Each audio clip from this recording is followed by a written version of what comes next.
Look, Ron DeSantis is a good governor, but Donald Trump was a great president. And the fact of the matter is, I'm going to quote someone that is probably rarely quoted on your wonderful show, and that is the nature boy, Ric Flair, the world-class wrestler, who said, "To be the man, you got to beat the man. To be the man, you got to beat the man. To be the man, you got to beat the man." Woo! And right now, I don't know anyone who can beat the man, because the man is Donald Trump.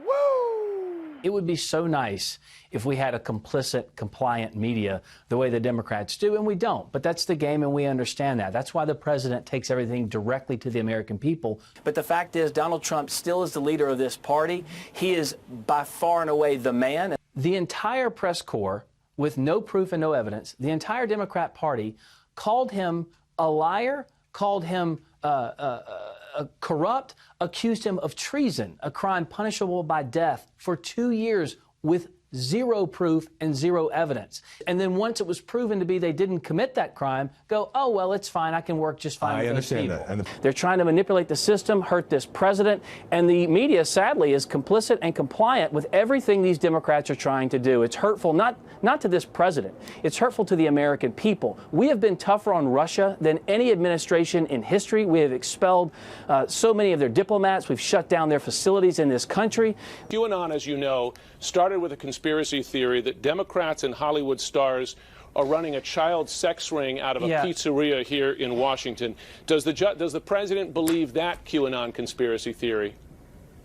Again, not to my knowledge. I've had no conversation with him about that. We're not focused on that here. I do think it's very important, though. There have been a lot of conspiracy theories you're throwing at me, and that's fine.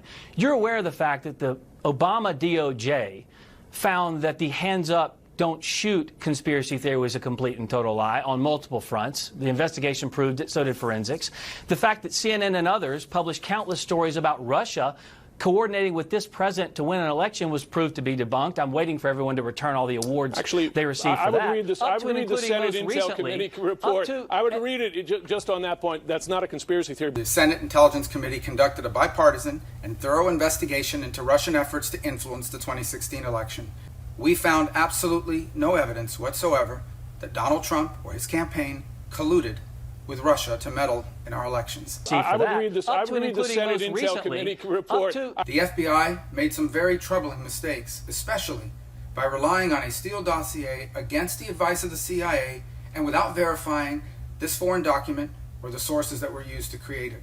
It was Barack Obama who turned a blind eye to Russia and its interference. This is absolutely disgusting, the way the media is trying to smear this president, the way they would use cowardly, shady sources who don't have the guts to go on the record, and they don't, and they won't, because they know it's a flat-out lie. In addition, to try and use the military in this way, to try and hurt morale, to lie about the commander-in-chief simply to gain back some semblance of political power is absolutely sickening.